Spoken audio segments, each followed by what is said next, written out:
ng'ennaku z'omwezi 17 General Muhoozi Kainyerugaba ngono mutabani wa Generali Yoweri Kaguta Museveni agenda kulabika ku wali ku State Hall Court ono navunanibwa emisango egy'enjawulo avunanibwa n'abantu abalala 7 bonna ngenda kubeera ngamba kuwa nsonga kye ezitwazza General Muhoozi Mukotti nsonga za kwefuula kyatali kikyatali okutambulanga nga abunyenjiri mu ggwanga eyokulabika mbu agenda kwesimbawo n'okwenyigira mu byobukulembeze oba mu byobufuzi ng'ate akyali active mu magye g'eggwanga. Ebyo n'ebisingakaawo bye njagala okuba nga nkutuusako mu kiseera kino. Munzikirize nsooke mbabuuzeeko mwenna gye musinzira okuba nga mutugoberera abali mu bitundu by'ensi eby'enjawulo mbaanirizaako omukutu oli ku DPTV Uganda and of course mbeera Sajjime abeerawo okuba nga mbatuusaako ebintu ebyenjawulo n'olunaku olwaleero tugenda kutandikiraawo General Muhoozi Kainyerugaba nga twakamala okulaba amannya ge ne kitaawe n'abantu abalala 926 nga balabiseeko wali mu New York Times nga balangirwa okubeera nga batulugunya bannayuganda oba bazze baliisa bannayuganda akakanja ate ne wano munnamateeka oba looya amanyiddwa nga Male Mabirizi abatadde ku nninga ng'ennaku z'omwezi 17 lugenda kubeera lunaku lwa Monday wiiki ejja bagenda kulabikako wali mu State Hall Court mukwano gwange ebisingakaawo kanzije munnayuganda tutandikiraawo.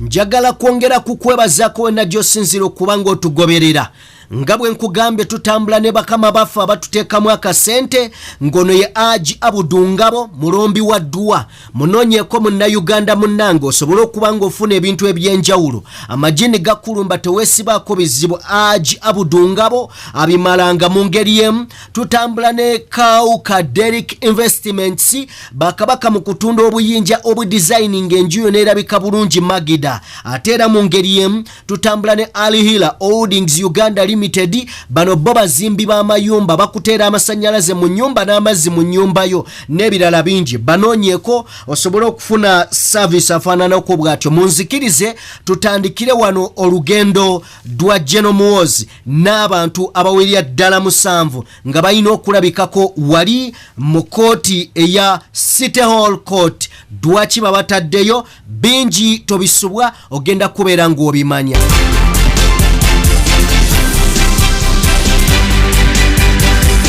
Omukulu amanyiddwa nga Male Mabirizi ngono amanyiddwa nnyo era munnamateeka omukukutivu wano mu kibuga Kampala.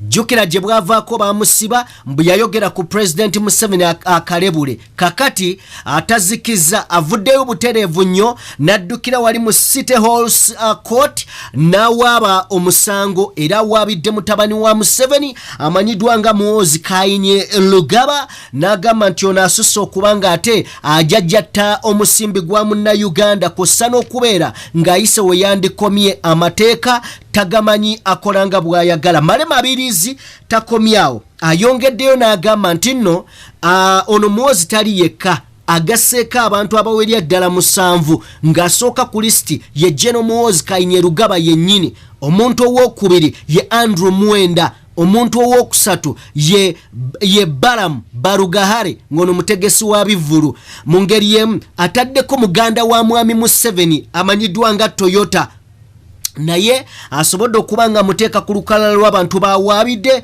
kuliko amanyiddwa nga Michael Mawanda naye bw'ati ali ku lisiti eno. Lilian Abba naye amutadde ku lisiti eno kw'ossa ne Michael Katungi naye amutadde ku lisiti eno. Nsonga kizaavunaana bano omukulu amanyiddwa nga Male Mabirizi mumumanyi teyeerya ntama bingi byenyigiddemu wabula ku luno avuddeyo n'ategeeza nti nno eggwanga lino lirina amateeka agalifuga era teri muntu ali waggulu w'amateeka. Avuddeyo n'agamba nti nno ono omukulu amanyiddwa nga General Muhoozi Kainyerugaba mu mwezi ogw'ekkumi omwaka oguwedde yalabikira mu kisaawe Kololo bwe yali akuza amazaalibwa ge gali tegaali mazaalibwa yakuba enkuŋŋaana z'ebyobufuzi. Male Mabirizi munnamateeka n'agamba nti enkuŋŋaana Muhoozi yakuba kaali kadaala ka byabufuzi. Uganda bannange basebo ne bannyabuuka mbanjulire. Ba Alihila Holdings Uganda Limited bano bakafulu mu kuzimba mayumba agali ku mulembe, plumbing, electrical installation and general construction, biodigester septic tank and many more. Todda mu kukaaba nga ba Alihila Holdings Uganda Limited webali okukuyamba. Wabeetaaze n'ayagala okumanya ebisinga kaawo kuba ku namba z'essimu eziri awo. Onaabafere oyagala kuteera mazzi mu nnyumba yo oba masannyalaze, kuba ku namba z'essimu eziri awo oba otusange ku ofiisi zaffe ezisangibwa ku Grand Imperial Hotel. Jjukira yeffe ba Alihira Holdings Uganda Limited. Have it all. Newankubadde beerimbika mu kifaananyi ky'amazaalibwa era okusinziira ku bigambo ebyali mu kisaawe mu lukuŋŋaana olwo tebyali by'amazaalibwa, byali bigambo bya byabufuzi. Male Mabirizi agamba kino kikontana ne ssemateeka w'eggwanga kyayogerako ku musirikale w'eggwanga. Male Mabirizi agamba Muhoozi akyali active mu service era akyali serving officer mu magye g'eggwanga. Talina yadde olukusa olw'eddakiika n'emu eyogera ku by'obufuzi. Kakati bwe yalabikako ng'ennaku z'omwezi 10 mu mwezi ng'ennaku z'omwezi zaali 10, omwezi gwali gwa 10, yavaayo n'ategeeza era ng'alaga buterevu nga bw'alina interest mu kufuga eggwanga lino era ng'agamba agenda kukulembera eggwanga Uganda. Male Mabirizi ekintu kyawakanya n'okutuuka olunaku olwaleero agamba nti kino kikolebwa mu bukyamu, kikolebwa mu bumenyi bw'amateeka, serving officer okubanga ajja n'akola political statements. Era nga Male Mabirizi agamba nti bano tebali waggulu w'amateeka. Male Mabirizi takomyawo, agambye Muhoozi nga Muhoozi ensobi zatambuliramu ze batamugambako ezo zayagala bakwateko. Mu ngeri emu Male Mabirizi takomyawo, ayongeddeyo n'agamba nti Muhoozi akozesa resources z'eggwanga ne ssente z'eggwanga okulabika nga ateeka mu nkola political wills ze ng'omuntu, okugeza akwata emmotoka z'eggwanga eziriko Uganda government ne zimukulembera ng'agenda atambuza obudaala obw'ebyobufuzi ate nga n'obudaala bw'atambuza buliwo mu bumenyi bw'amateeka. Ye Male Mabirizi site lawyer atatya biduduma. Tukyagenda mu maaso n'emboozi ya Male Mabirizi agamba nti ekyo kyokka kyakola ng'atambula n'oluseregende lw'emmotoka olwedde oluliko Uganda government kikyamu.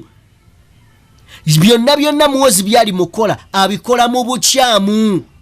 Kakati agamba ateekeddwa okutwalibwa mu kkooti awere ennembe n'emisango gino ne bano abamugoberera benkumenyedde okuli Barugahare Baramu ono mutegesi wa bivvulu, Andrew Mwenda veteran journalist, mu ngeri emu Toyota ono muganda wa Museveni, Lilian Abba naye waali, Michael Katunji naye waali, Michael Mawanda naye waali, bonna Mabirizi abawaabidde. Omusango guno gusuubirwa okuteebwa oba okutuulira wali mu City Hall Court mu kibuga Kampala wakati. Bibadde bikyali bityo, omukulu amanyiddwa nga Balamu najja n'amwambalira. Balamu agambye atya, munzikirize mbajjukize mikwano gyange ajja budungabo munoonyeko Munnayuganda, munoonyeko okuwona ebizibu ebyenjawulo. Omukulu amanyiddwa nga Barugahare Baramu ng'ono yatembeta ensonga z'omukulu Generali Muhoozi Ssaabakunzi avuddeyo n'agamba nti ekisooka Male Mabirizi alabika omutwe mulalu oba nga tategeera bulungi yeetaaga keberebwa mutwe.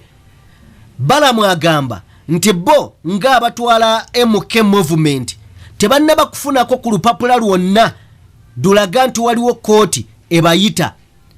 Era agamba nti Male Mabirizi yandibadde yeegendereza ebigambo byayogera oba si kyo ajja kufuna obuzibu. Bigambo bya Balamu. Agamba nti Male Mabirizi alabika yeepimira kyanaamira, ye buli kyalaba alowooza asobola okukimira era amujjukiza nti bo tebasaaga oba mu ngeri ki.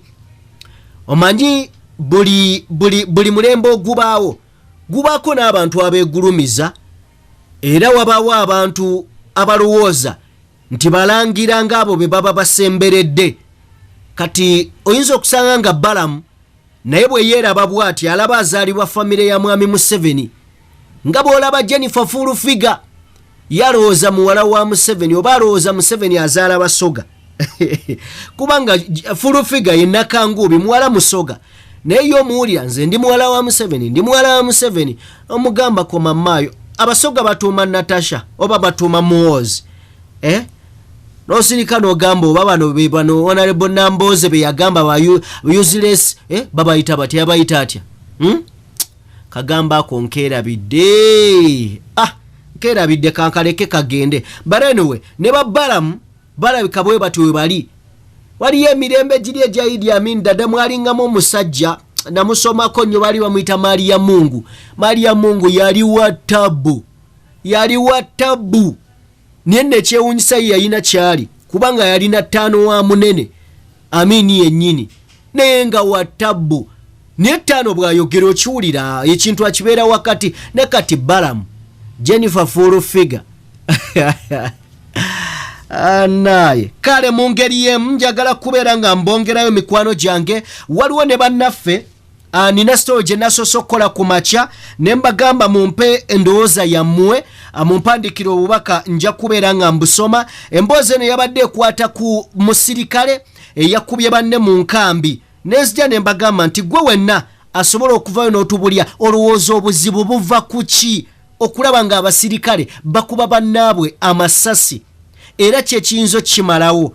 Bangi mumpeereza endowooza zammwe naye njagala tuyite mu ndowooza za mikwano gyaffe abasobodde okuba nga bawandiika oba sofa abatuwandiikiddeyo obubaka. Njagala mukwano gwange kutandika ne mwana muwala amanyiddwa nga ani gwe njagala Harriet. Katsoke ne Harriet endowooza zammwe ze zino ez'enjawulo. Omukyala amanyiddwa nga Harriet atugambye bw'ati Harriet Nanteza atugambye nti bafuna ssente ntono ate si mu budde obutuufu kyokka balina famire abamu bakoledde ebbanga tebabakuza even jealous on their work. Ndowooza ensonga eyo nayo ntuufu. Waliwo munnaffe omulala atugambye bamuyita Mumukwenda Jime agambye nti kino kipulaninga okuviira ddala mu gavumenti n'abo abagikkiririzaamu ng'agamba nti bagezaako okugyawo oba okutta abo be balaba nga tebali ku sayidi yaabwe. Ndowooza ye mu ngeri yemu Harriet yazzeemu n'atugamba wansi omwogezaako oyo okuswala buli kiseera kyalabikako oba oli awo abeera mu bulimba. Omukyalo omulala amanyiddwa nga Fifi the Angel. Fifi the Angel yagambye nze opinion yange eri nti abantu bonna bakooye omulimo gwe bakola embeera gye bayitamu mbi nnyo. Ayogera ku basirikale bali. Njagala kubeebaza nnyo mwenna abatuwadde endowooza zammwe nnungi bwe zityo. Mu ngeri y'emu njagala kusembyayo bano babiri. Waliwo ayitibwa Enoch Junior yatugambye ye yabadde agamba bugambi nti what naye Uganda bannange wallahi otulaga ali ku mapeera atuloga ali ku mapeera atulengera. So bwe bubaka obwo bwenjagadde okubanga nokolayo sofa bannayuganda bwe musobodde okubanga waliwo n'omukulu ayogedde wano n'agamba ye Kukumba Isaac abasirikale okwekyawa Museveni kulwa mu ntebe ate nangamba ate naye gwe Sajime tugambe gwe tokimanyi mukama wange nze mmanyi ki oyagala kuleeta bizibu sibimanyi kyovola abansaba endowooza zammwe sibimanyi taata. Njagala tusembyeyo amanyiddwa nga Yowasi Mukisa tugambye bakoowa n'embeera muganda ngo Luganda ddwo lulabika lutabuse n'embeera y'ofuzi omusaala mutono ate balina famire ekigambo kiye kirala Luganda lutabuse sirutegedde bulungi naye obubaka bwe bwebwo mbebaza nnyo mwenna abatuwadde endowooza ez'enjawulo mwebale nnyo mwebalire ddala saba Katonda abongera amagezi okumanya n'okutegeera muli b'amaanyi nnyo abeekuumira ku mukutu gwaffe DPTV Uganda wabula emboozi tugenda okukolanga ngenda kubasaba buli muntu asobola nsindikira obubaka ku WhatsApp yange ampeereze n'ekifaananyi nti nja kwagalanga opinions ezammwe ku mboozi ez'enjawulo ze tukola bwe mba nga nsoma endowooza yo oba opinion yo oba comment yo nsobolenga okubanga gwe nsoma mbateerayo n'ekifaananyi yaani gwe tuwogerako okusobola okubanga nange nsobola okubasiima mu kusimba kwange nga ndaga n'ekifaananyi ekyo ani atuwadde endowooza eno kati nja kusaba funa ennamba yange y'essimu eri mu langi eya green wansi awo essembyayo 59 osobole okuba nga ompeereza obubaka ku WhatsApp then ompeereze n'ekifaananyi ng'obubaka bwo bw'oba owandiise nga comment tusobola obuteekayo ne tusoma nzijjamu ezo ez'ensonga zokka si buli comment nja kugikola tusobole okuba nga tuconnectinga tuwuliziganya n'okumanyagana n'okwongera okufuuka ab'enjawulo ku mukutu gwaffe twemanye nnyo n'okusingawo ngenda bateera wano nsaba Mukama Katonda omulundi ow'ekisa atakuumira mpeera abankuumire n'olunaku olwayo mundekere comment ku nsonga za Generali Muhoozi Kayinye Dugaba mubeere bulungi mweraba Uganda kanakama kamwe oyagala ennyumba yerabike bulungi ekuwesa ekitiibwa kambanjuli abakaawu ka Derek Investments bano nga bakafulu mukola amayinja aga designing ennyumba oyagala enju yerabike nga yaba minister erabike nga aba designers abavudde Bulaaya kuba ku namba z'essimu ezo oba basinkane wali ekisaasi okulirana step by step tojja kwejjusa jjukira be bakaawu ka Derek Investments